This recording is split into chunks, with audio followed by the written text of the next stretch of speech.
안녕하십니까. 이번 시간에는 전번 시간 이어서 국내 코드와 세계 코드의 경향에 대한 부분을 이어서 연결을 해서 강의를 종결을 짓는데 좀 더 구체적으로 전번 시간에는 이제 방향에 대한 전체적인 어떤 흐름을 얘기했다 그러면은 이번 시간에는 좀 구체적인 사례를 들어가지고 설명을 드리고 BS와 GS와 그 DIN 이런 규격들이 지금 어떻게 가고 있는지 이런 부분들을 제가 그 관련 자료들을 드리면서 보여드리면서 강의를 하도록 하겠습니다. 화면에 보는 바와 같이 이제 미국 거를 전번 시간에 이어서 조금 더 봐야 되는데 미국의 그 표준 시스템이 지금 연방정부와 주정부, 민간기구와 민간표준총괄 ANSI 이렇게 네 군데 나눠져 있습니다. 그러니까 연방정부라는 거는 각 주가 여러 군데 있으면 거기 지방자치제가 설치하니까 각 주별로 법이 달라요. 그래서 기술사법 같은 경우도 보면 각 주별로 약간의 차이는 있으면 다 다르고 그러면서 그 공통적인 부분들은 연방정부에서 총괄을 합니다. 예? 소방이라든지 전기라든지 이런 큰 부분에 대한 공통적으로 인용되는 부분들은 주정부 코드 이외에 연방정부에서 조정을 하고요. 그것들을 서포트하는 것이 민간기구인 ANSI, 예? 표준기구인 ANSI와 민간기관, 그러니까 우리 NFPA라든지 무슨 니마라든지 이런 것들이 그 정부의, 연방정부와 주정부에 대한 기술 기준을 만드는 수고를 덜어주고 이쪽 단체에서 만들면 인용해주도록 이렇게 시스템이 돼 있어요. 자, 그래서 미국 시스템이 이제 그런 부분으로 다 돼 있기 때문에 그 부분을 이제 우리가 참고를 해서 뒤에 이제 일본 거를 보시면은 일본이 지금 1995년도에 기술 기준에 대한 WTO에 대한 사인을 보니까 1월 1일 날 가트에서 바로 넘어와서 했어요. 그리고 우리나라가 저는 지금 1년 늦게 1996년에 지금 가입을 했지 않냐 이렇게 봤는데 그 인터넷 들어가서 자료를 조사해 보니까 가트 협약을 한 나라가 자동으로다가 WTO에 전환된 것이 그것을 허락을 해서 전환된 것이 1995년 1월 1일인데 우리나라도 보니까 1995년 1월 1일 날 WTO TBT 협정에 전환을 된 걸로 이렇게 지금 확인이 되고 있습니다. 그래서 96년이 아니라 보니까 1년 앞당겨서 95년 일본과 똑같은 시점에서 가입이 된 이 부분을 확인할 수 있습니다. 그래서 일본은 지금 보시는 것처럼 95년도에 들어가 가지고 96년도부터 전기설비 기술기준 기준국 그 국제화위원회를 검토했어요. 제가 이때는 아마 2번인가 일본 전기설비 학회를 방문했는데 그때 방문할 때 보니까 책상에다 쫙 그 작업량을 펼쳐가지고 각 코드별로 이렇게 나눠서 미팅을 계속 하는 걸 봤어요. 근데 우리나라는 지금 아직까지도 이 부분에 대해서 손을 못 대고 있습니다. 이번에 이제 뭐 산업자원부에서 KS 규격을 국제화한다니까 거기에 대한 뭐 예산을 집행을 해가지고 시작을 하는 것으로 알고 있습니다만 이미 벌써 이때 시작을 해가지고 99년도 8월 전기사업법을 GS를 갖다가 개정을 했어요. 그래가지고 전부 다 IC로 우선 600364만 바꿨죠. 그래서 IC 60364로 이 저압 수용가에 대한 설비는 IC 60364로 전부 다 포장만 GS지 안에 거는 다 바꿨다 이거죠. 지금 현행 한국 기술 기준 체제의 문제점은 뭐가 있겠는가? 지금 일본도 이렇게 이제 바꿨는데 한국은 어떻게 하냐? WTO TBT 협정의 대응 체제가 좀 부적합하잖아요. 지금 여기에 대한 지금 KS 기준이라든지 이런 기술 기준형 소방법 이런 것들이 안 맞지 않습니까? 기술 기준이 경직화되어 있어. 지금 국가 직접 관여를 해가지고 자율적으로 하는 것이 없잖아요. 지금 시스템이 안 돼 있습니다. 그 다음에 산발적으로 대응을 해, 산발적으로. 거기는 전문가도 부족하고. 지금 그나마 다행스러운 건 전기협회에서 제가 알기로는 이 자료도 거기에 자료를 많이 인용을 했습니다만 전기협회에서 지금 연구를 보고서를 만들어서 움직이고 있는 부분을 보는데 일본처럼 1999년도에 가보니까 일본은 105개인가 106개 단체들이 전기 관련 단체들이 전부 다 모여가지고 완전히 컨소시엄식으로 이 문제에 대해 대응을 하는 부분을 봤어요. 저희들은 지금 아직 그 구성이 안 돼 있잖아요. 또 하나는 안전 관련 연구에 대한 부분이 상당히 부족하고 그 다음에 국제협력의 소극적입니다. 그러니까 IC라든지 이런 데 적극적으로다가 우리가 지금 참여를 못하고 있어요. 그래서 우리나라의 국제 기술 기준을 체제를 갖다가 개선하는 방안은 어떻게 할 거냐. 그래서 설비라든지 기술 기준을 갖다가 체제를 부분적으로 전환해야 되는데 우선 우리가 개선을 할 부분들은 뭐냐면 갑자기 소방법을 뭐 자율기준으로 바꾼다든지 전기기준으로 자율기준으로 바꾸는 것은 상당히 무리가 있기 때문에 우선 자율기준으로 바꿀 수 있는 부분서부터 바꿔나가자. 예를 들어서 여긴 용접검사, 사용전검사 뭐 이런 얘기를 했는데 지금 원자력 발전소에서 만약에 배관을 하게 되면요. 세이프티에서 그 배관 용접이 엄청나게 중요하기 때문에 그 엑스레이 장비를 가지고 전부 다 그 엑스레이 검사를 다 하고 그러는데 그 기준이요. 국내 고압가스 기준이 있어요. 근데 그 기준 하나도 안 지킵니다. 지금 그건 어디 돼요? 미국 NESC, 미국 기준 API 기준에 의해서 전부 다 지금 공사를 하고 있어요. 검사를 하고 있고. 그러니까 이미 국내 기준이, 기술 기준이 무력화되어 있는 것들은 그걸 차라리 자율로 만들어가지고 자율적으로 검사를 할 수 있도록 차라리 법을 만들어가지고 법을 위반하는, 거꾸로 위반하도록 하는 이렇게 모순을 만들지 말고 이걸 자율검사로 만들고 거기에 대한 책임을 강화하도록 이렇게 해주는 것이 좋겠죠. 지금 또 여기서 이제 문제는 하나 있어요. 우리가 자율적인 것이 안 된다고요. 네? 자율화. 굉장히 자율화를 외치면서도 자율로 해줘버리면요. 이거 자율이라는 건 스스로가 어떤 룰을 갖다가 지킬 수 있는 능력하고 그걸 유지할 수 있는 능력하고 이런 것들을 가질 때 자율이지 그거 안 되면은요. 몽디는 패는 수밖에 없잖아요. 네? 규제를 하고 그게 찾을 방법이다 이거야. 예를 들어 버스가 왔는데 버스가 와가지고 문을 열어서 타는데 여기 30명이 타는데 이 30명이 스스로 줄을 쫙 지키면은 전혀 여기다 몽둥이를 갈 필요가 없고 규제가 필요가 없어요. 그런데 이 자율이 안 되고 30명이 다 들어타려고 그러면은 이거 아무도 못하지 않습니까? 그러니까 어떻게 돼요? 몽둥이를 들고 줄을 세우는 수밖에 없다는 얘기야. 이게 후진국이거든요. 후진국이라고. 그러니까 자율이라는 거는 그 능력을 반드시 부여받고 책임을 받는 거예요. 근데 우리가 훈련을 해 들어가야 돼. 어차피. 그래서 여기에 대한 이렇게 함으로 해가지고 신기술을 갖다가 자율로 가면 신기술을 빨리빨리 도입시키는 아주 강점을 갖는단 말이에요. 변화에 굉장히 빠르고. 그러니까 자율화의 강점은 좀 힘들겠지만 첫째, 신기술의 변화에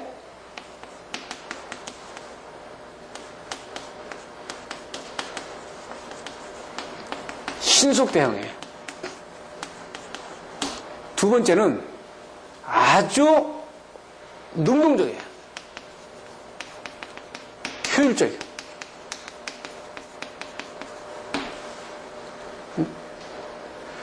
이 부분이 자율화를 하면서 강점이 이 자율화 안 되는 규제보다는 상당히 경쟁력을 갖기 때문에 이쪽으로 가자고 하는 거거든요. 그래서 미국이 왜 자율화를 하고 민간 표준을 왜 국가에서 인정을 하고 이렇게 하는지를 우리가 들여다봤어요. 그래서 지금 강제 규격을 만드는 나라가 특히 동양에서는 지금 일본과 한국이 아주 대표적인 강제 규정을 만들고 시행을 하는 나라 중에 하나입니다. 그래서 세계적인 기술 기준 추세가 어떻게 되냐면 각종 기술 기준을 갖다가 이제 자율화하는 쪽으로, 민간 자율화하는 쪽으로다가 지금 가고 있다는 얘기입니다. 그래서 한국의 경우는 지금 우리가 아시는 것처럼 해방돼가지고 45년대 해방돼가지고 일본의 제품들을 그대로 그 설비들을 그대로 쓰는 과정에 그 다음에 거기 법 체제를 그대로 따르다 보니까 일본 거와 똑같이 거의 비슷하게 돼 있죠. 그래서 전기를 보게 되면 크게 두 가지로 볼 수 있는데 한 가지가 전기, 한 가지가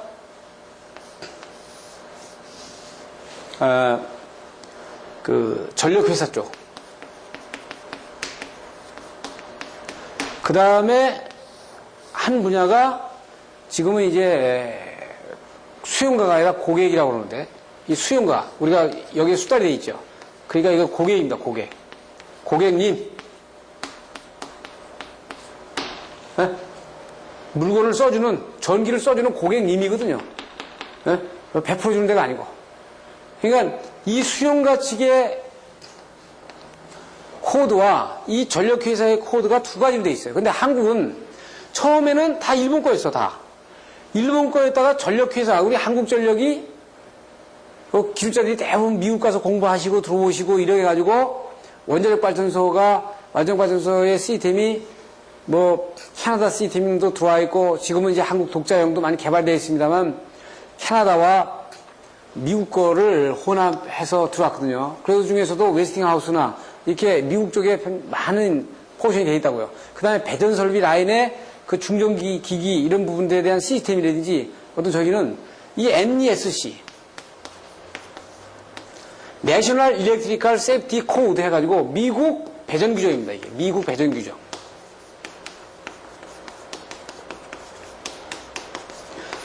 이 NESC에 상당히 근접해 있거든요. 한국전력이. 네? 그러니까 이쪽은 미국 거로 이쪽은 지금 일본 거로 그대로 쓰니까 일본의 전기 기술 기준요.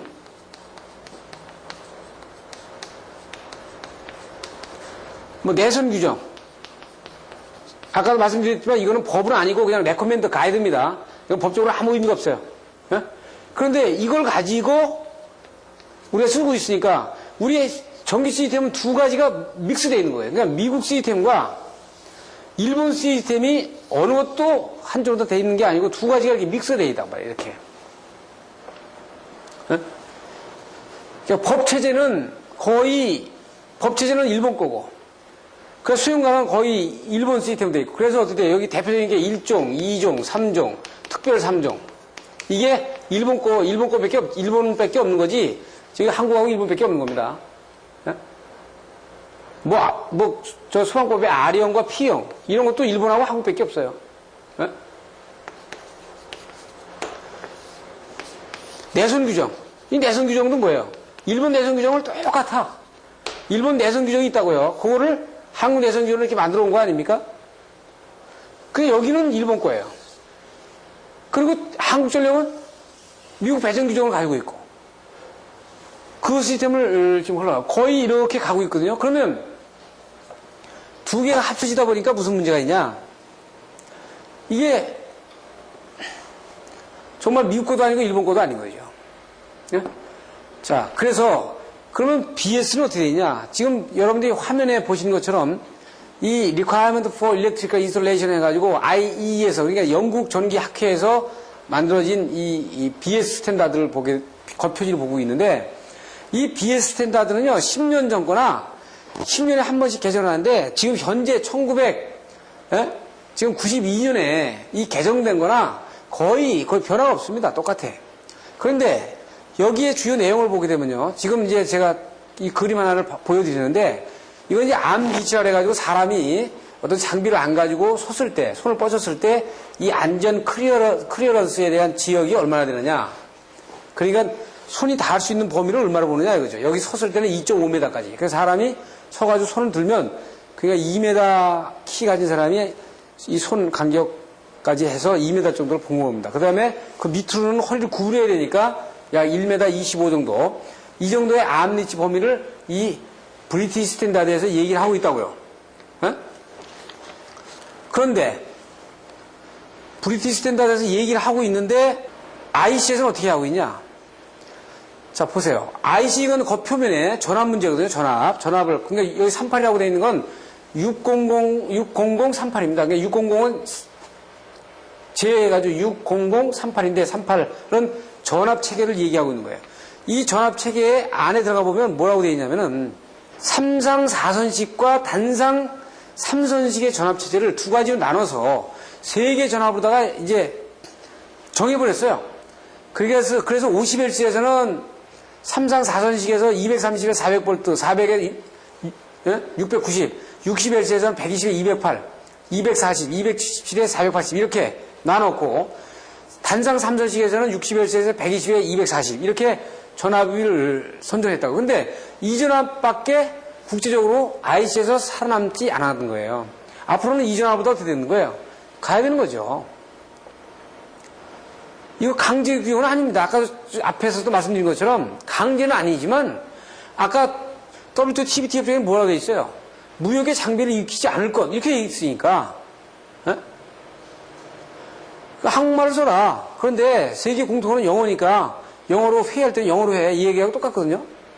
그럼 네가 한국말을 쓰든 뭐 독일어를 쓰든 네 자체 쓰는 건 네 자율이야. 예? 그래서 우리는 어떻게 돼? WTO의 TBT 협정에 이미 사인을 했으니까, 지금 여기 일본, 51세 같은 경우는요, 여기 일본 해가지고요, 이게 2003년을, 가능한 한 늦어도 2003년을 이 전압을 그쪽으로 가야 돼. 51세에서는 반드시 2003년 동안 저 전압으로 가야 되는 거예요. 우린 60세니까 120에 208을 가든지, 그런데 우리가 전압이 어떻게 돼? 220에 380을 해가지고 저기에 근접을 하니까 상당히 고민이죠, 이거. 네? 이거 생각을 해봐야 돼요. 지금 이런 얘기 하면요. 너무 엄청난 일이니까 원장 그건 너무 앞서가는 거 아니야. 정 원장님 너무 앞서가는 거 아니냐. 이렇게 얘기하는데 저는 이 근거를 가지고 얘기하는 게 아니라고요. 네? 그러면 독일책 시멘스에서 만들어진 일렉트리컬 인스톨레이션 핸드북에 보면요. 독일에서도 최근에 나온 책입니다, 이건. 그래서 이 원서는 아마 저희 내년에 아마 번역을 해서 낼 텐데 이 책 내용에 보면 독일 애들도 그렇게 쓰고 있어요. 그러니까 지금은 50Hz는 220에 300을 쓰고 있는데 2003년까지 230에 400볼트로 이렇게 바꿔야 되겠다. 네? 이렇게 독일 애들이 얘기를 하고 있다고, 독일 애들도. 네? 그러면 일본은 어떻게 되냐? 일본 지스 1999년도 판에 보면은요, 일부 보면 통치가 건축정비 설비 있다. 건축정비 설비라고 딱, 이제 IC 코드에는 국제규격에는 건축정비 설비라는 게 딱 박혀 있으니까 그것이 IC 60364입니다. 그러니까 IC 60364는 저압 체계가 그쪽이거든요. 그러면 이 체계가요, 얘들이 어떻게 했냐면요, 보시게 되면 이걸 GIS, JIS 0364-1 해가지고 IEC 364하고 IEC 600-364 코드, 요게 건축전기 설비거든요. 이게 국제적인, 이게 건축전기 설비의 어떤 부분이냐면 저압 수용가 설비예요. 그러니까 변압기 2차 측부터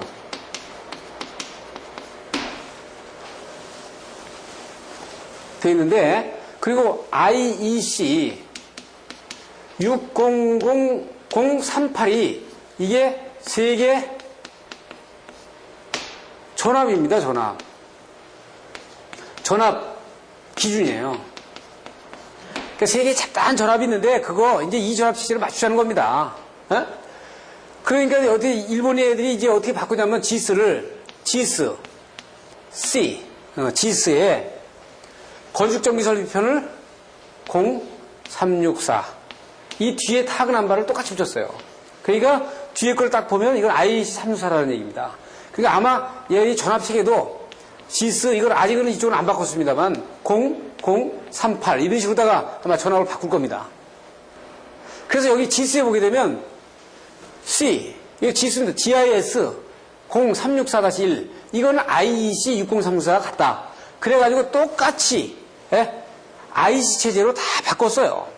그러니까 GIS를 지금 IEC로 다 바꾼 거예요. 이렇게. 그래가지고 보세요. 지금 BS에서 얘기하는 이 암리치의 그림하고 그 다음에 GIS에서 최근에 개정된 이 암리치의 그림하고 같지 않습니까? 그러니까 어차피 이거 아마 우리가 이제 또 번역해가지고 아마 케이스 바꿀 겁니다. 그러면 어차피 이건 영국 거예요. 지금 아까 말씀드렸죠?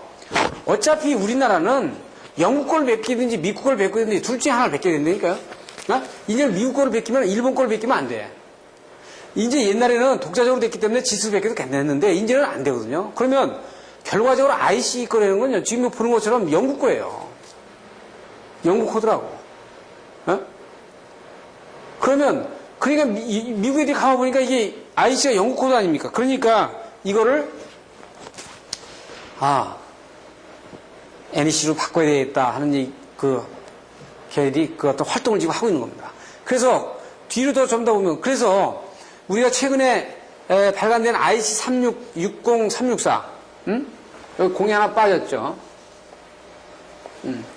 60364의 건축전기설비 편의 이 부분을 보면 이제 일본의 전기설비협회, 전기설비학회, 그 다음에 전기학회, 그 다음에 일본 전기협회, 이게 세 단체가 모여가지고 이 지스를 갖다가 IC60364로 바꾸니까 여기에 대한 전압 문제, 그 다음에 중요 문제들, 그 다음에 공법 문제들 이런 것들이 달라지기 때문에 그 업체들이 좀 와서 세미나를 들어가야 세미나 자료를 만든 겁니다. 그 자료 내용에 보면 141페이지에 보면 일본 그 자료에서도 이 IC60038을 똑같이 번역을 해가지고 여기다 기재를 해놓고 여기에 대한 대응을 해야 된다 하는 걸 갖다 얘기를 하고 있어요. 그러면 지금 당장 바꾸라는 건 아니야. 하지만 세계가 어차피 앞으로 저전압으로다가 세계 표준화로 가고 물건을 만들어내고 이렇게 하기 때문에 우리는 선택을 해야 됩니다. 에? 그래서 우리가 5공화국 때 했듯이 뭐 어느 전압을 딱 정해가지고 딱 밀어붙여서 국민들한테 홍보해가지고 이렇게 가는 게 아니고 이제는 세계 코드가 어떻게 하느냐, 어느 전압으로 가느냐, 그 전압에 맞춰야 되는 작업들을 지금부터 해줘야 된다는 얘기죠. 응? 그래서 NEC에 보시면은 그 NEC의 1999년도 보면 재미난 것이 있는데 지금 보시면 이 NFPA에서 제정한 NEC 내셔널 일렉트리컬 코드에 보면요, 그 전에 1996년도판, 그러니까 미국은 3년에 한 번씩 리비전을 시키니까 96년도 판에 보면요, 여기에 인터내셔널 일렉트리컬 코드라는 말이 없습니다. 그러니까 그냥 NEC 내셔널 일렉트리컬 코드라고만 하지 그 책에다가 인터내셔널 일렉트리컬 코드라는 말을 안 붙였는데 99년서부터 썼던 인터내셔널 일렉트리컬 코드라고 했어요. 인터내셔널 일렉트리컬 코드라는 건 뭐예요? 세계 전기 코드라는 얘기야. 아니 어떻게 NEC가 세계 전기 코드입니까? IEC가 있는데. 저 얘기는 NEC를 IC의 세계 코드화로 맞추겠다는 거예요. 에? 그거는 저기에는 무서운 저 사람들의 전략이 들어가 있는 겁니다. 근데 그게 옆에서 객관적으로 보면, 비교해서 보면 우리는 어차피 미국 걸 베끼느냐 영국 걸 베끼느냐 있잖아요. 그럼 그걸 보면은 우리가 그럼 기술적으로 어디가 위에서야 그쪽으로 베낄 거 아닙니까? 상당히 잘 돼 있어. 그거를 우리가 이번 시간에 보는 거예요. 그럼 ISO하고 NEC하고 IEC하고를 보면 어떻게 되냐면, 지금 보신 것처럼 이 화면을 보시면은 영국 BS가 원래 모든 스탠다드의 그 근본이 됐죠. 그래가지고 이건 영국의 전기 분야의 전기 학회입니다. 영국 전기 학회에서 만들어진 이 BS를 가지고 전기 분야 가지고 전기 분야의 경우 그래서 세계 IC의 근본이 된 겁니다. 그래서 이 IC를 보고 ISO가 따라서 한 거예요. 전기를 제외해가지고. 근데 미국은 전기 학회가 IEEE라고 하잖아요. 2를 하나 더 붙였죠. 거기에서 미국 ANSI하고 미국의 NFPA에서 제정한 NEC나 NFC를 가지고 니마 이런 부분들을 가지고 이것을 미국 독자로 갔는데 이 부분은 어떻게 되어 있어요? 이제는 이거하고 합쳐가지고 세계 코드화를 하겠다는 거거든요. 이 일본은요, 지스는 영국에 가깝습니다. 영국에서 처음에 BS를 100년 전에 따다가 이 일본 지스를 갖다가 만든 거거든요. 그래서 일본은 그 IS로 가는데 큰 거부감이 좀 없어요. 근데 우리는 이 지스를 갖다가 또 다시 이거를 그대로 따온 게 아니고 전력 시스템은 미국 거, 수용과 시스템은 KS 거, 이런 식으로다가 이게 믹스가 돼가지고 변형이 돼 있죠. 그러니까 이것도 아니에요. 그죠? 이런 식으로 돼 있다고요. 지금 관계가 이렇게 돼 있습니다. 그래서 국제 무대에서는 미국 ANSI가 지금 어떻게 얘기하고 있냐면요. 그 매체에 보면 아주 공공연하게 얘기하고 있어요. 마케팅, 아까도 말씀드린 대로 마케팅의 1차 조건은 스탠다드를 맞추는 거기 때문에 미국의 ANSI를 세계화시키겠다. 이것이 미국 사람들의 그 생각이라고요. 그런데 그렇게 할 수 있는, 그렇게 큰 소리를 칠 수 있는 그 뒤에 백그라운드가 뭐가 있냐? 뭐 돈이 많아서 그러냐? 그 내용을 들여다보면 상당히 기술적인 우위에 서 있다 이거죠. 그분을 우리가 들여다봐야 돼요. 그래야 우리가 IC 거를 처음에 받아들이더라도 그것이 만약에 또 NEC 체제로다가 그 안에 내용이 바뀌면 이게 왜 이렇게 바뀌었구나 하는 걸 우리가 비교하면서 알아야 된다 이거죠. 네? 그래서 그 NEC는 어떻게 되어 있냐면은 그 적용해 보게 되면요. 이 NEC는 설계 파트와 시공 파트와 유지관리 파트로 세 가지로 나눠져 있는데 이 NEC의 그 코드의 그 전체 주안을 보면 이렇게 보시면 됩니다. 여러분들이 니마도 많이 볼 겁니다. 니마, 그 다음에 API, 그 다음에 NEC, 이렇게 크게 미국에서 코드를 우리한테 영향을 많이 주는 부분은 이 세 개를 볼 수 있어요. 여기에 오사는 이거는 미국 내 안전기준이기 때문에 이거는 우리가 지금 논하지 않도록 하자 이거죠. 세계적으로다가 미국에서 사용하지만 우리 스펙을 만드는데 이거 여러분들 많이 볼 겁니다. 스펙을 보는데. 자, 니마는요, 이건 제작 기준이에요, 제작 기준. 제작 코드거든요. 기기, 그러니까 큐비클, 수배 전반, 마늘을 붙여가지고 뭐 변압기 등등. 여기에 제작 코드입니다, 제작 코드. 이 API는 화학 공장이라든지 위험 플랜트에서 사용되는 파이핑, 방폭 설비 이런 것들에 대한 코드가 전부 다 이 API 코드로 되어 있어요.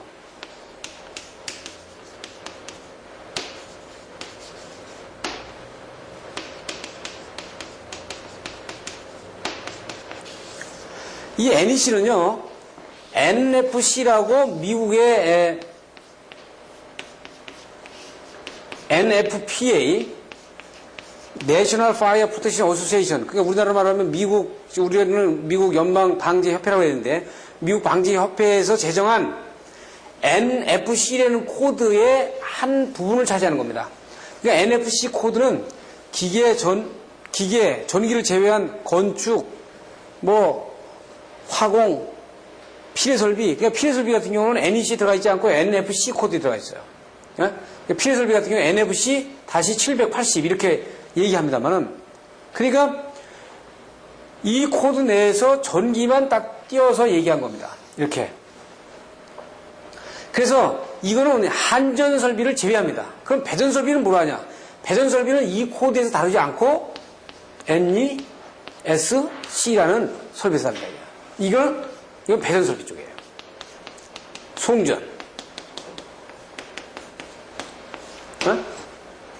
그러니까 이 NEC는 어떻게 보면 한전 설비를 제외한 수용과 설비 쪽의 코드라고 보시면 되는데, 이게 어떻게 돼요? 전체 NFC 코드의 한 바운드로 들어간다 이거예요. 그러면 이것은 어떻게 되어 있냐? 이건 세 가지로 되어 있다.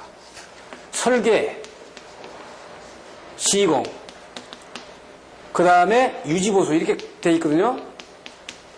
그러면 이걸 설계하는 사람들이 이걸 이 NEC 코드를 쓰는 거냐? 그게 아니고요. 원래 이 NEC 코드는 이게 보험회사의 인스펙션 매뉴얼입니다.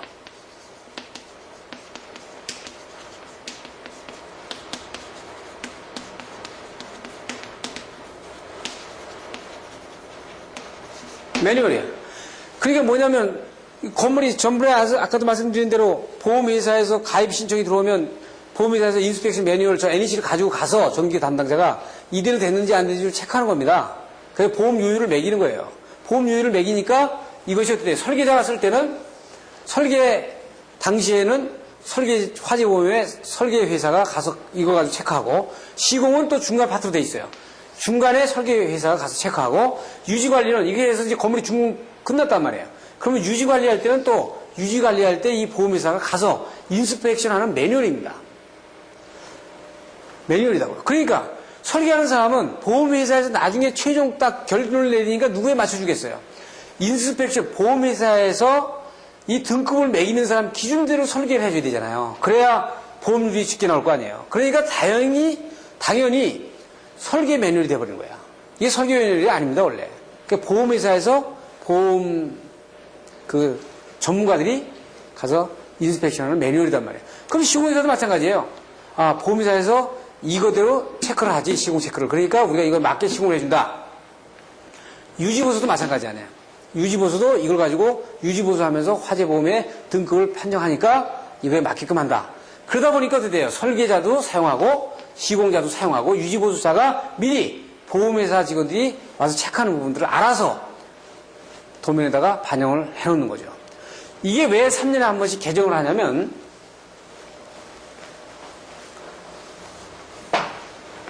이게 3년에 한 번씩 개정하거든요.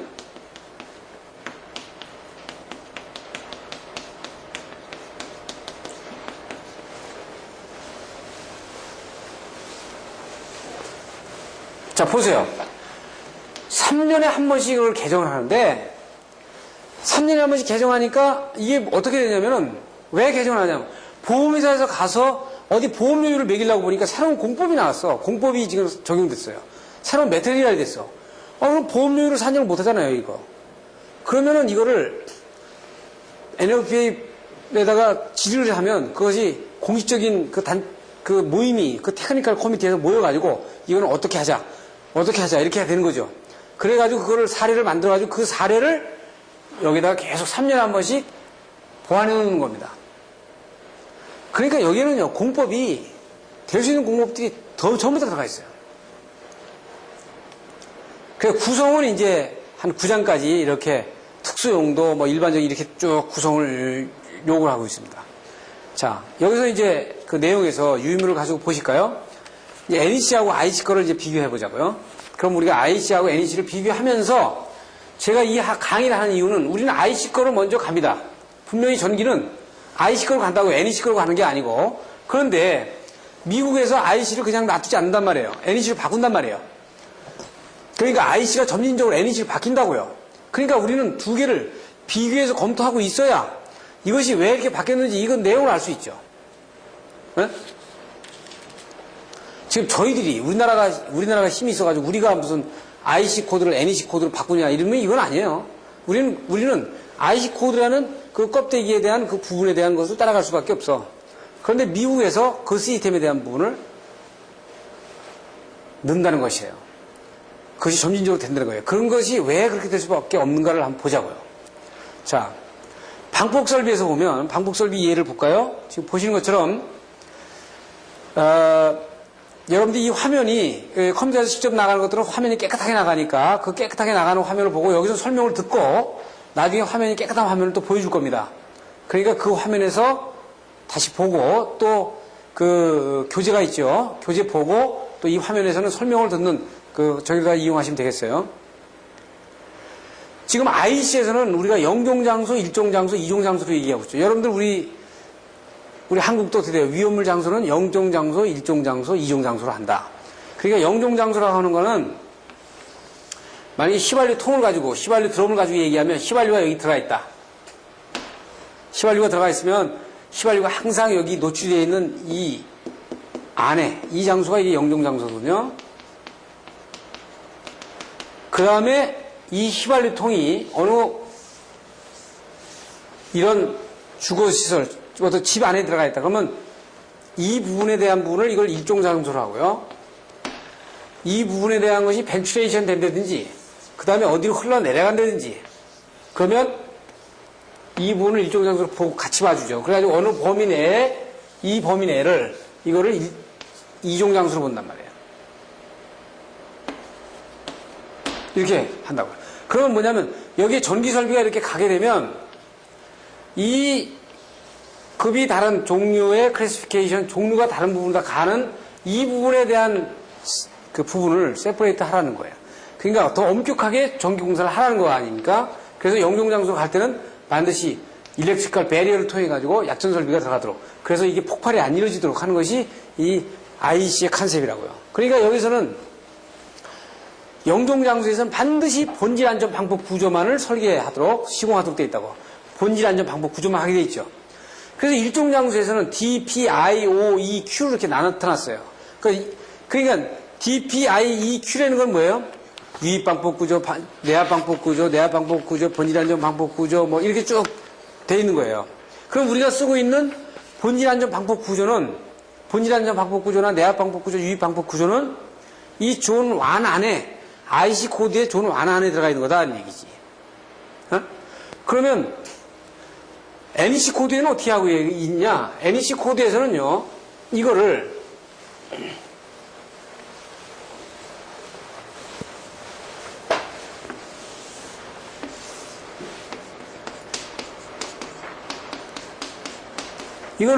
클래스 1, 디비전 1 해가지고요, 1, 2종을 전부 다 1이라는 아주 높은 강도로 나눴어요. 그러니까 여기보다는 상당히 어떻게 되냐면, 여기 클래스 1이, 여기에만 영종장소만 클래스 1인데, 여기는 어떻게 있어요? 1종장소 이렇게 돼 있죠? 근데 여기는 이거를 여기다 포함을 이렇게 시켜놨다는 얘기는 거의 영종장소에 맞게끔 해놨다는 얘기입니다, 이게. 그러니까 NEC가 한 단계 이거보다 상당히 강화되어 있어요. 기준이. 네? 강화되어 있는 데다가 여기다 또 어떻게 돼요? 그룹으로다가 가스의 종류에 따라서 그룹을 A, B, C로 쭉 또 나눠놨어. 네? 이 얘기는 뭐냐면 이 가스에 따라서 착화 에너지가 다르거든요. 근데 IC에서는 그게 없어. 지금 IC에서는 P장소다 IC랑 이거 그냥 이렇게 구분만 해놨지, 이 가스에 대한 부분이 착화 에너지에 의해서 저게 어떻게 구분하는 게 없거든요. 자, 포괄적이다 이거. 디테일하지 않고. 어? IC 코드는요 좀 포괄적입니다. 그런데 여기서는 어떻게 돼 있어요? 그 다음에 나머지 거를 보면 클래스 1, 디비전 2 장소만 2등급으로 떨어뜨렸지, 클래스는 이 0종장소나 1종장소나 2종장소나 똑같이 상당히 강화시켜 놓은 겁니다. 어? 그러니까 기술적으로 어디가 더 세이프하냐? 어디가 더 세이프하냐? 그럼 이게 더 강화되어 있는 거예요. 그래서 우리나라 여천 화력단지, 뭐 화학단지, 뭐 여러 가지 쭉 있지 않습니까? 국내 화학공장들은요, 전부 다 이 NEC에 의한 이 코드에 의해서 방폭 설비를 했지, 이 IC에 의해서 방폭 설비를 안 했어요. 에? 이거 사실입니다. 에?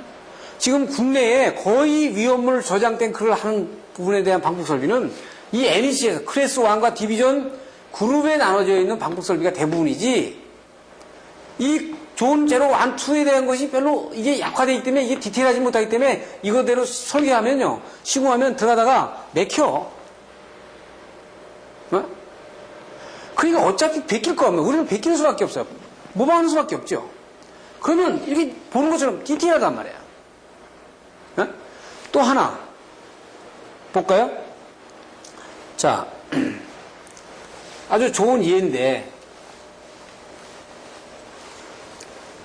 전선을 여러분들이 여기 변압기가 있으면은 2차에서 이제 어떤 MC를 끌고 간단 말이에요. MC를 끌고 가는데 RST를 끌고 가는데 세 가닥을 끌고 가는데 이 전선의 규격이 사이즈가 한계가 있으니까 이게 1000A인데 1000A를 흘릴 수 있는 전선이 없어. 그러면 이거 어떻게 돼? 500A짜리 두 개를 이제 병렬 전선을 이렇게 해야 된다. 병렬 전선 포설해야지. 이렇게. 그러면 한 상에 두 가닥이나 세 가닥씩 이렇게 병렬 포설을 할 때 지금 IC에서는 어떻게 되어 있냐면요. 지금 보시는 것처럼 여러분들 유의물과 화면을 잠깐 봐주시면은 화면에 보면은 IC 60364에 523-6에 어떻게 되어 있냐면 두 개 이상의 전선을 병렬 계통의 동일 또는 동일극에 그 포설할 때는 균등하게 전류가 균등하게 접속되도록 해야 된다. 에? 부하 전류가 균등하게 그 배분되도록 접속해야 된다. 이런 식으로 되어 있단 말이에요. 그거 당연한 얘기지. 자, 당연한 얘기인데 NEC에서는 어떻게 되어 있냐면 conductor in bar, 그러니까 병렬 전선을 할 때는 the bar conductor in each page neutral or grounded circuit conductor shell 해가지고 5개의 조항으로 나눴어요. 첫째, be the same length. 에? 길이가 똑같을 것. 여러분들이 굉장히 무서운 말이에요. 똑같을 것? 여기 RST 똑같이 했는데 여러분 우리는 어떻게 하면은 RST 올라오는 데가 조금씩 여유가 좀 10cm, 20cm 다르면 다 잘라버려요. 관로가 쫙 오면요, 두 전선이 똑같다고 볼 수가 없단 말이에요. 하나가 좀 길고 10cm라도 5cm라도 길고 짧을 거 아니에요. 그러면 어떻게 돼요? 퍼센트 임피던스. 임피던스가 달라져가지고 이 두 개의 병렬 전선에서 한쪽으로 다 기울어. 전류가. 그 다음에 두 번째는 뭐예요? same conductor material. 이 전선의 바깥에 외피에 그 안에 이게 카파면 카파, 하나는 카파고 하나는 뭐 알루미늄이고 이러면 안 된다는 거지. 똑같은 컨덕티비티를 가져야 돼. 99.9면 99.9 컨덕티비티를 가져야지. 하나는 99.8, 하나는 99.9 이런 식으로 돼도 안 되잖아요. 또 하나, 세 번째는 뭐예요? Same size circular mill area. same size를 가져야 된다 이거. 하나는 22스퀘어, 하나는 38스퀘어 이렇게 안 되고 두 개가 똑같이 21스퀘어 하면 22스퀘어로 가야 된다는 얘기야. 이 서큘러 밀이라는 거예요. 스퀘어는 일본 애들이 쓴 거고, 서큘러 밀로 하는 겁니다. 서큘러 밀, 외경. 그 다음에 네 번째는 have the same insulation type이야. 그러니까 전선이, 어느 거는 CV 전선으로 돼 있고, 어느 거는 EV 전선으로 돼 있으면 안 된다 이거지. 똑같은 랭스에 똑같은 규격인데, 하나는 EV 전선이면 하나는 CV 전선이면 안 되죠. 똑같은 CV면 CV로 가야 되고, 다섯 번째 뭐예요? be terminated in the same manner. 같은 방법으로 단말 처리를 해야 돼. 끝에서. 그런데 뭐예요? 아니, 어떤 거는 말이야, 100스퀘어 들어왔는데 100스퀘어 터미널을 넣고 쓰고, 어떤 거는 125스퀘어 터미널을 넣고 써가지고, 그냥 앞쪽 터미널을 물려가지고 하면 안 된다는 거지. 자, 보세요. 두 개를 IC거와 NEC거로 보라고요. 기술자적인 입장에서 봤을 때 아주 NEC가 디테일합니다. 디테일하다고요. 이런 부분에서 이게 미국에서 IC 거를 NEC로 바꾸겠다는 거예요. 만약에 미국에서 이 코드를 IC에다 이렇게 넣자 하는데 IC가 반대할 수가 없습니다. 그렇잖아요? 이게 맞네. 이렇게 바꾸는 거예요. 그러면 이 과정들을 우리가 먼저 보자는 거죠. 우리는 어차피 IC 거를 받아들이는데 NEC 거를 보자는 거예요, 먼저. 그래서 우리가 NEC 교육을 우리가 미국에서 허락을 받아가지고 시키는 겁니다. 시키는데 이거는 국내 기술을 NEC 교육을 들어가 보면 아주 좋은 부분이 많아요. 그러니까 우리가 받아들여야 될, 그러니까 우리가 진짜 우리가 여태까지 안 되는 부분들이 많단 말이에요. 지금 물건을 사오는 게 아니에요. 물건을 사오는 게 아니잖아요. 그래서 지금 현재 계획은 필리핀에서 기술자들을 NEC의 전문가들을 인건비 관계 때문에 데리고 와가지고 저하고 한국 기술자들에게 내년서부터 저희들이 시키려고 합니다. 그러니까 여러분들이 테이프를 받는 시점, 이 비디오 테이프를 받는 시점은 2001년부터죠. 그래서 우리가 72시간으로 해가지고 이 강의를 해나갈 겁니다. 그래서 그 기술사가 됐든 안 됐든 여러분들이 만약에 미국을 간다든지 뭐 이렇게 하면 해외 코드를 내가 좀 봐야겠다 그러면 이 교육을 이용하시면 돼요. 이 교육은 미국에서 그대로 인정을 합니다. 개런티네. 이 미국의 인정 개런티가 그게 무슨 효과가 있냐? 이 72시간이라는 거는요, 미국 사람들은 대단한 교육을 봅니다. 우리나라는 이 이력서에 학원 다니는 1년 다니는 2년 다니는 학원 다니는 이력을 갖다가 넣을 수가 없잖아요. 그거 알아주질 않잖아요. 근데 미국 사람들은 OJT라고 그러죠. 네? 이 직무교육에 대한 거는요, 일주일만 넘으면 이력서에 다 전부 다 넣고 굉장히 귀중한 교육을 받아들인다고요. 그런데 이 72시간이라는 교육은 대단한 거거든요. 그래서 저희들이 제가 사인하면 미국 NFP에서 똑같이 인정하겠다고 저희들이 인증서를 받았어요. 그러니까 그런 부분을 여러분들이 고려해서 저희는 내가 미국 거를 이렇게 그냥 주지하기 위해서 하는 거냐? 그게 아니다. 우리는 어차피 미국 걸 못 받아들인다고요. 어차피 우리는 IC 거를 받아들여요. 그런데 IC 거를 받아들이지만 NEC 하고 비교를 해서 보는 것이 어차피 점유로 가면 기술의 우위가 어디에 있는지, 그 다음에 우리가 어떤 거를 척할지 이런 것들을 볼 수 있는 기회가 된 거죠. 네? 자, 피해 설비 볼까요? 피해 설비 보시면은 그 지금 안에 여러분들 화면을 가지고 보시면은 IC 거와 NEC 거를 비교를 했는데 NEC에서는 롤링 스페어로 해가지고 지금 롤링 스페어로 해가지고 어떻게 돼요? 33m 이상 가면 보호각이 없고 그 이하로 가면은 보호각이 점진적으로 커지는 부분을 나타내고 있다고요. 근데 IC에서는 이 롤링 스페어의 이 리다를 갖다가 100피트, 150피트 두 가지로 주고 있어요. 그냥 33m와 45m 두 가지 주고 있는데 IC에서는 보호 레벨 1, 2, 3, 4, 5 해가지고 이 롤링 스페어의 리다의 길이를 갖다가 20m, 30m, 45m, 60m. 자, 미국은 30m와 45m 두 개를 주고 있어요. 근데 IC에서는 20m, 30m, 45m, 60m. 롤링 스페어 방법은 똑같습니다. 밑에 그림처럼. 이 그림에서 보는 바와 같이 롤링 스페어 방법은 똑같은데 거기에 저 R의 반경을 지금 20m, 30m, 45m, 60m 4개의 반경을 두고 있다. 그러니까 60m라면은 이 얘기는 무슨 얘기냐면은 이 R이 60m라는 얘기는요.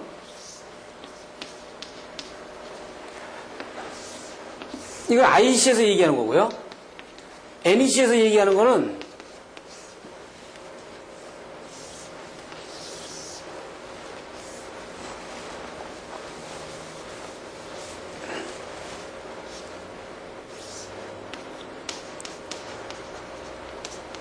이게 40m라고 하고 있어요. 이게 45m라고 하고 있어요. 그러면 이 얘기는요. 60m 이상 되는 부분은 보호 의미가 없다는 거예요. 그러니까 여기에는 낙뢰를 맞을 수 있다는 얘기를 하고 있는 거고 미국 이 롤링 스페어를 보면 45m 이상은 맞을 수가 있다 보는 겁니다. 그럼 어디가 강화된 거예요? 네? 코드가. 이게 코드가 강화되어 있죠. IC는 60m 이상은 맞을 수 있다. 보호각이 없다. 이 NEC에서는 45m 이상은 맞을 수 있다. 상당히 위험물 같은 경우 저장하는 정서는 이걸 30m로 듭니다. 30m. 상당히 강화되어 있단 말이에요. 30m 이상은 맞을 수 있다. 이렇게 얘기하고 있단 말이에요. 그러니까 이 롤링 스페어를 지금 제가 두 개 방폭 설비하고 전선을 병렬을 포선하는 거하고 그 다음에 지금 필해 설비의 보호각을 보더라도 IC하고 NEC를 이제 비교해서 보시면 IC는 상당히 포괄적으로 설명을 하고 있고 NEC에서는 강화되고 구체적으로 설명하고 있다고요. 예? 이 세 개를 비교해서 본 겁니다. 지금 비교해서 본 결과가 어떻게 돼 있어요? IC는 유럽 국가에서 여러 국가에서 사용하다 보니까 포괄적이 돼야 돼. 하지만 NEC는 미국 독자적으로 사용했던 거기 때문에 아주 디테일하게 되어 있는 겁니다. 이것이 이제 세계 교육에서 만나는 거예요. 만난다고. 예? 만나요. 그래서 변화지는 거예요.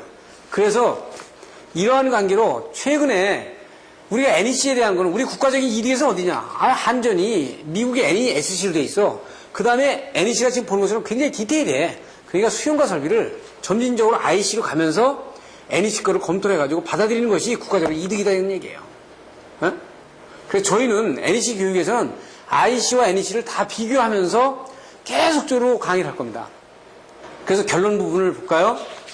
각 나라의 고유규격은 우리나라로 말하면 KS나 GS 등 수용과의 전압체계, 접지 방법, 규격, 공법 등을 2003년을 기점으로 해가지고 IC 규격으로 자율적으로 맞춰가는 것이 국가적으로 이득이다 이거죠. 그러니까 그건 무슨 얘기예요? 세계 규격화 되지 않은 기준은 수출 경쟁력을 갈 수가 없어요. 지금 좋은 예가 그 비디오 테이프의 베타 방법인가요? 그 방법이 그 성능이라든지 이런 것들은 엄청나게 좋다고 생각합니다. 좋다고 해요. 그 중앙일보에 제가 난 거를 제가 본 것 같은데 그런데 세계 규격화에 실패를 해가지고 아주 사장이 돼버려요. 그러니까 아무리 좋은 제품도 발명 특허도 독자적인 발명 특허도 이것이 세계 규격화에 부합되지 않는 거에 발명 특허는 의미가 없는 거가 되죠. 그래서 지금은 규격 싸움의 전쟁이다. 규격 전쟁이다 이게요.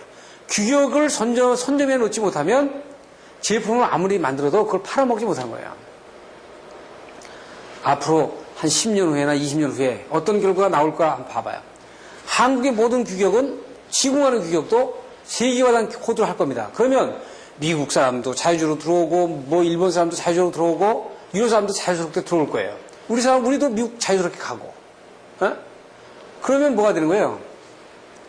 여기에서 누가 유리하냐 이거죠. 어? 우리 쪽이 어항만 되면 우리 시장이라는 거는 좁잖아요. 우리가 세계는 넓지 국내에 좁잖아요. 우리 기술자들이 국내에서만 일하려고 할 필요가 뭐가 있어요? 어? 세계 코드 수행해가지고 그 우선 두뇌 가지고 외국으로 나가는 겁니다. 어? 앞으로 그걸 대비해야 돼. 그리고 한국은요 다행인지 불행인지 모르겠지만 한전 시스템이 미국 시스템으로 가있기 때문에 수용과 설비 쪽만 자연스럽게 맞춰주면은 세계 코드를 맞춰주면은 미국 시스템에 대한 NEC 코드에 부합하는 세계 코드를 맞춰주면은 네? 상당히 무리가 없지 않냐 이렇게 보는 겁니다. 그 다음에 두 개를 비교 검토해보니까 좀 디테일하니까 우리 기술자들한테 상당히 좋지 않냐 이렇게 보는 거고요. 그 다음에 그 산업 전반 설비에 대해서 법 코드나 이런 것들이 좀 자율적으로 법 체계가 국가에서 강제 규정 체제에서 점진적으로 자율로 가야 되고 보험으로 가야 되는 부분이 필요하지 않는가 그런 생각을 해봅니다. 자, 그러면 이번 시간에 전번 시간 테이프하고 이번 시간 테이프의 두 개를 결정을 지어서 정리를 해보면 첫째, 자, WTO의 TBT 협정에 의해서 전 시스템이 이제 세계 코드화로 간다. 앞으로 5년, 10년에 반드시 글로 가도록 돼 있다. 그럼 우리 어떻게 할 거냐? 국내 규정을 세계 코드화로 맞춰 가야 되는데 처음에는 모방이다. 처음엔 모방이죠. 우리가 세계 코드를 바꿀 방법이 없어요. 그러니까 처음에는 우리가 모방을 해 들어가는 수밖에 없어요. 모방을 해 들어가는데 IC 거는 영국이고 NEC 거는 미국 거니까 두 개를 우리가 비교 검토를 계속 해볼 필요가 있다. 그리고 그 법 체제를 강제 규정 체제가 아닌 보험 체제로 점진적으로 바꿔나가고 그리고 자율적으로 민간단체에서 기술에 관련 법은 민간 학회, 권위 있는 학회로 전부 다 이관을 시켜서 민간단체에서 제정을 하고 국가에서 그것을 인용하는 체제로 가주는 것이 국가 발전에 세계화하는 그 패턴에 그 정확한 방향이 아닌가 봅니다. 그래서 이 두 개의 강의는 여러분들한테 하는 목적은 지금 뭐 시공을 하든 설계를 하든 그 다음에 유지관리를 하든 인터넷만 세상을 바꾸는 것이 아니고 이런 세계화된 그 WTO, TBT라는 협정이 우리 기술에 관련된 부분에 상당히 많은 변화를 주니까 여러분들이 이런 부분들을 듣고 이 부분을 보고 각자 대비를 하라는 얘기죠. 거기 준비를 하시라는 얘기예요. 그래서 영어도 하셔야 되고 영어 앞으로 하셔야 됩니다. 그래서 지금 그 에이펙 엔지니어는 다음 시간에 에이펙 엔지니어에 대한 그 세계화된 그 이것들 코드까지만 얘기했는데 기술자에 대한 그 세계화된 강의를 합니다만은 에이펙 엔지니어는 영어를 하지 않으면 안 된다. 이렇게 딱 지금 강화되고 있어요. 그래서 에이펙 엔지니어는 에이펙 국가는 기술자가 왔다 갔다 하면 그 에이펙 라이센스를 가진 사람은 그 국가에서 똑같은 라이센스로 인정하는 거죠.